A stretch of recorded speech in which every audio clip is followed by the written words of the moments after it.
question for those who have been declared missing: what happened to you? I left a home where I was being treated badly. Before I walked out, I left a note saying loud and clear that I had no intention of ever coming back. An hour or two later, I got a call from the police station. Someone had reported me missing. I explained the situation, told them everything, and they wished me luck. Since I was legally an adult, I had every right to leave. That was 3 years ago. Support us by liking, subscribing, and leaving a comment. Just a few clicks for you, but a huge motivation for us to grow. Got questions? Drop them below. We read everything and always reply. The best ones might even show up in our next video. Back in 2015, I had a full-on emotional breakdown. I'd just lost my job and the whole year had been a mess. So I threw some stuff into a backpack, hopped on my motorcycle, and took off to another city, just to clear my head. I had enough money to last a week, turned off my phone, and disappeared. For 7 days, I chilled on the beach, hung out at bars and clubs, stayed in a hostel, met some cool people. Honestly, it was amazing. I actually relaxed for the first time in ages. But on my way back, while riding through an intersection, I got pulled over by the cops. Turns out, 2 of my former coworkers, people I'd seen after getting laid off, got worried about me. They came by my house to check in, but my housemates said they hadn't seen me in days. So they searched around the city and eventually filed a missing person report. The police looked into my phone activity, checked my social media. I hadn't posted anything or called family in days. And while I was just out there trying to forget how bad life had gotten, everyone else thought the worst. They flagged my motorcycle, and when I hit the highway, a patrol unit spotted me and pulled me over. The officer was super polite. He just needed to confirm I was okay. Then he radioed in to have me removed from the missing persons list. In Australia, they only take you off that list once a police officer sees you in person. 8 hours later, I was back home and found out a ton of people had been worried sick about me. Honestly, I thought no one would care if I disappeared. If I had known people actually cared, I would have left a note. I work in emergency medical services, and one day we got a call about a guy complaining of leg pain. We arrived to find this really polite young guy sitting on the side of the road. His feet were covered in huge blisters. He told us he'd gone to a relative's funeral, got overwhelmed with grief, and decided to just start walking to clear his head. And he kept walking for 4 straight days. Turns out he was from the same small town where I grew up, 400 kilometers away. We chatted a bit about the place, the local pubs, that kind of stuff. He admitted he was going through a bit of depression and probably needed professional help. Unfortunately, all we could do was give him a ride to the hospital. We did everything we could. Later that same shift, I was scrolling through Facebook and saw a post from an old school friend about a missing person. It was the guy we'd picked up. I called the police and told them where he was. They were so relieved to hear he was safe. My brother was officially missing for an entire year. It wasn't the first time he'd disappeared. He has paranoid schizophrenia and often experiences hallucinations. But before, he'd only vanished for a few days. This time, he was just gone.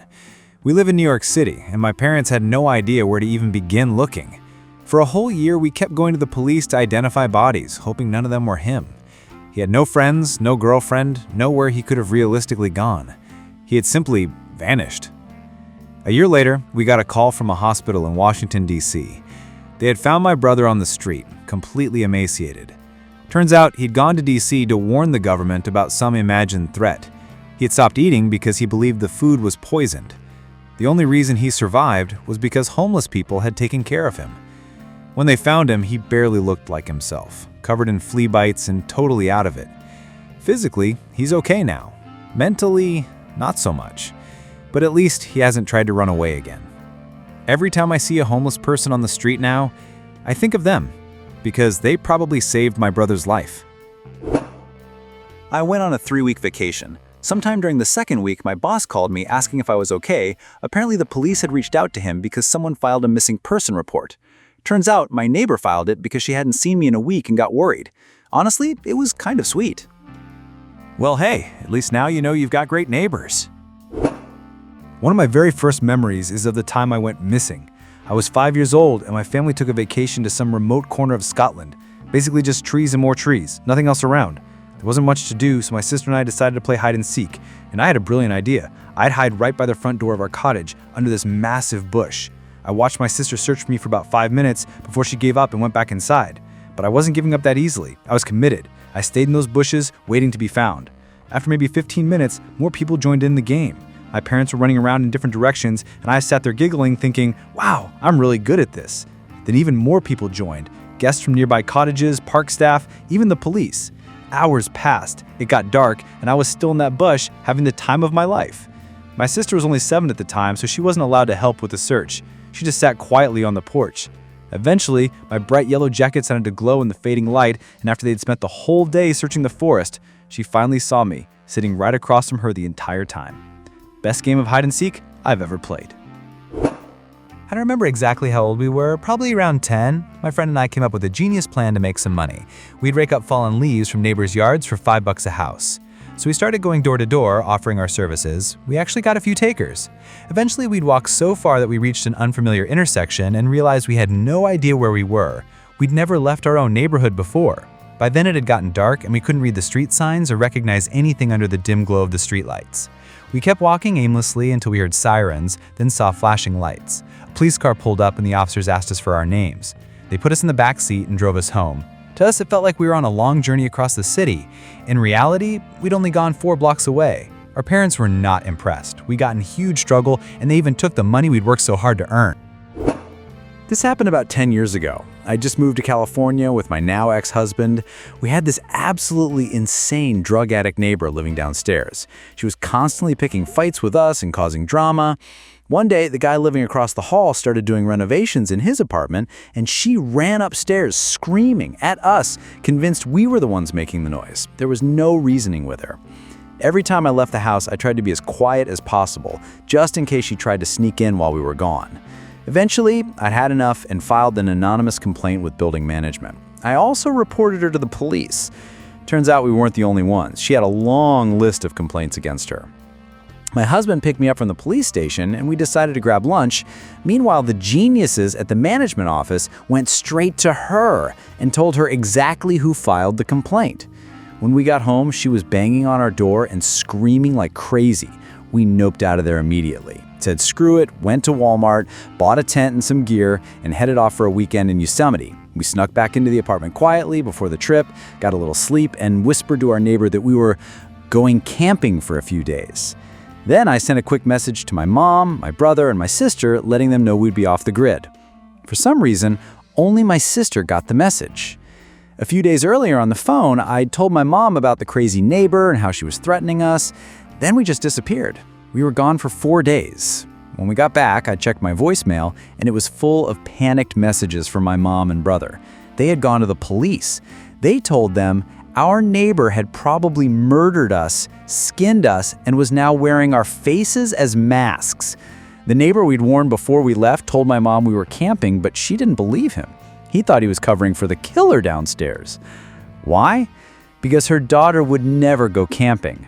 And to be fair, she was right. It was my first time ever camping. After 3 days of panic and anxiety, they finally called my sister to let her know I'd probably been murdered. She just laughed and said, "She's camping." There was a pause. Then my mom asked, "Wait, how do you know?" "She texted me. Why didn't you ask me before assuming she was dead?" When we finally drove home and I got cell signal again, I listened to all the messages, then called my parents and the police to let them know I was very much alive and they could close the missing persons report. A few years later, I tried to joke about it. "Hey, remember when you thought our neighbor murdered us? What a wild weekend." No one laughed. I guess it's still a little too soon. My favorite story in this whole thread is about my cousin. He was 4 years old and we were on a big family trip to the beach. At some point, he just vanished. We spent hours searching, completely panicked. Eventually, we called the police. Turns out he had wandered off to a hotel just a couple minutes from the beach because he needed to poop. While he was there, he ran into some kids, started playing with them, and just kind of stuck around. All the adults at the hotel thought he was someone's kid, a guest's son or something. He even stayed for lunch when they set the table. Meanwhile, the rest of us were nearly calling in a dive team to search the bottom of the ocean. I checked myself into a rehab center. Honestly, I don't know why I didn't tell anyone. I was an addict, not thinking clearly. The only person who knew where I was my now ex-boyfriend. About a week in, the hospital front desk called me. They said my mom had been blowing up their phone, demanding information and claiming I'd been missing for a month, which was a bit of an exaggeration. Legally, they couldn't give her any info, so they asked me to call her and explain everything. When I finally got out, I saw a flood of messages from people asking if I was even alive, friends, family, even old coworkers. Apparently, my best friend and my brother had both reached out to my ex trying to find out where I was. He ignored them. He didn't even tell me they were looking for me. If he had, I would have asked him to let them know I was safe, and this whole mess could have been avoided. I felt horrible for making so many people worry for no reason. When I was about 6, my family went on a camping trip to Yosemite. We stayed in this small tent campground, and while we were there, I met another kid, a little older than me, and we decided to go explore. Well, we wandered way too far and ended up running into a bear cub in the forest. We just stood there, staring at each other for a few minutes, and then we all quietly went our separate ways. By the time we got back to camp, park rangers were already out searching for us, and my parents were absolutely losing it. For some reason, they didn't think my bear story was nearly as cool as I did. Support us by liking, subscribing, and leaving a comment. Just a few clicks for you, but a huge motivation for us to grow. Got questions? Drop them below. We read everything and always reply. The best ones might even show up in our next video.